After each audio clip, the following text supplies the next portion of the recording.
में कुंडल, पैरों में खड़ाऊं, गले में रुद्राक्ष की माला, ये योगी की पहचान है। लेकिन सिर्फ ये योगी की पहचान हो ऐसा नहीं है।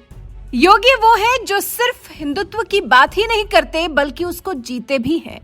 उनकी कट्टर हिंदुत्ववादी और राष्ट्रवादी विचारधारा वाली छवि से विरोधी थरथर कांपते हैं। योगी की नजर में स्वार्थ से बड़ा देश है। वो भले ही किसी की नजर में विवादित नेता हो, लेकिन योगी वो है जो किसी को भी राष्ट्र विरोधी गतिविधि करते देख लेते हैं तो फिर उसे छोड़ते नहीं हैं।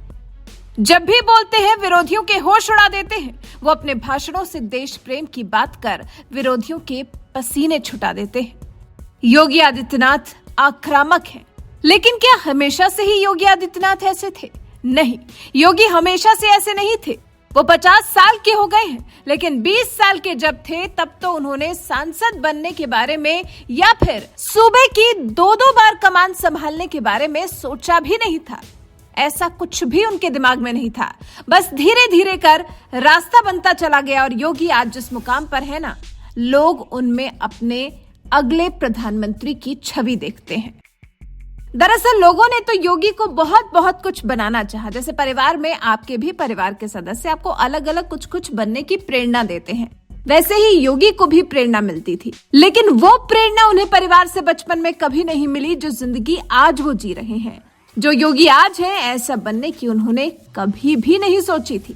महंत बनने से पहले योगी आदित्यनाथ का नाम अजय सिंह बिष्ट था। 5 जून 1972 को उत्तराखंड के पौड़ी गढ़वाल जिले के पंचूर गांव में अजय सिंह बिष्ट का जन्म हुआ था। 8वीं तक की पढ़ाई पास की ठांगर प्राइमरी स्कूल में योगी ने की। फिर 9वीं की पढ़ाई के लिए चमकोट खाल के जनता इंटर कॉलेज में जाने लगे।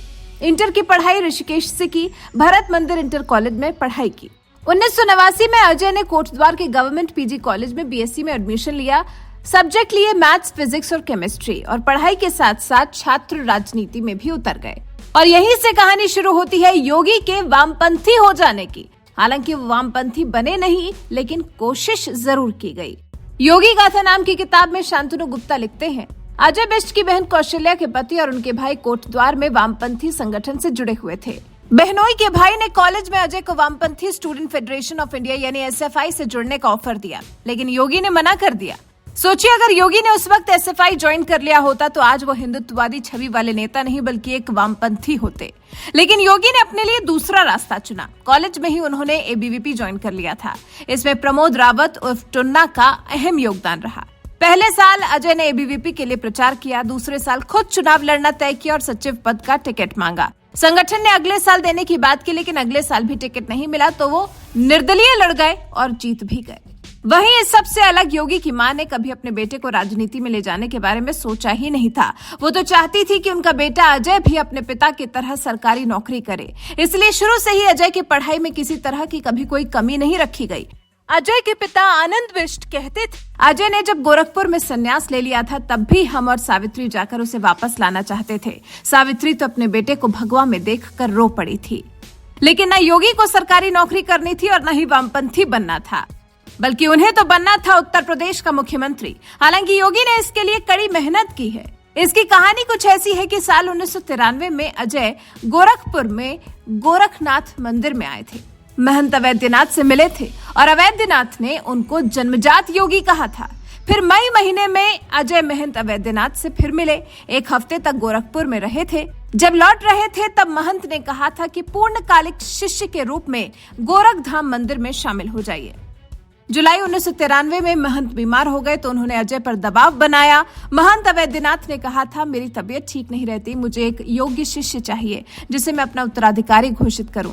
अगर ऐसा नहीं कर पाया तो हिंदू समुदाय मुझे गलत समझेगा। नवंबर 1993 को अजय ने बिना किसी को बताए घर छोड़ दिया और गोरखपुर चले आए। 15 फरवरी 1994 को बसंत पंचमी के मौके पर महंत अवैधनाथ ने अजय सिंह बिष्ट को नाथ पंथ की दीक्षा दी और गोरखनाथ मठ का उत्तराधिकारी घोषित कर दिया। 12 सितंबर 2014 को महंत अवैधनाथ की मृत्यु के बाद एक पारंपरिक औपचारिक समारोह के बाद योगी आदित्यनाथ को गोरखनाथ मंदिर का पीठाधीश यानी कि मुख्य पुजारी घोषित कर दिया गया। 1998 में अजय सिंह बिष्ट से योगी आदित्यनाथ बने। योगी ने पहली बार लोकसभा का चुनाव लड़ा था, पहली बार सांसद बने थे।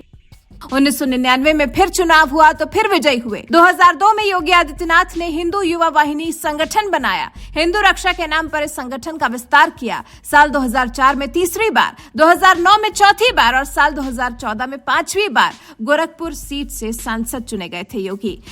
2017 में बीजेपी को पूर्ण बहुमत मिला तो पार्टी ने योगी आदित्यनाथ के चेहरे को चुना और सीएम बना दिया। योगी ने लोकसभा से इस्तीफा दे दिया और विधान परिषद की सदस्यता ले ली। फिर साल 2022 में योगी आदित्यनाथ के नेतृत्व में यूपी में फिर कमल खिला और यूपी की सत्ता शीर्ष पर योगी फिर विराजमान हो गए। तो कैसी लगी आपको योगी की ये कहानी? सोचिए, अगर मां या जीजा की बातों में आकर अपने मन की नहीं सुनी होती तो आज योगी वहां नहीं बैठे होते जहां आज विराजमान है। आप योगी की इस कहानी से क्या सीख लेते हैं? आपके मन में योगी की छवि कैसी है? कमेंट कर हमें जरूर बताइएगा।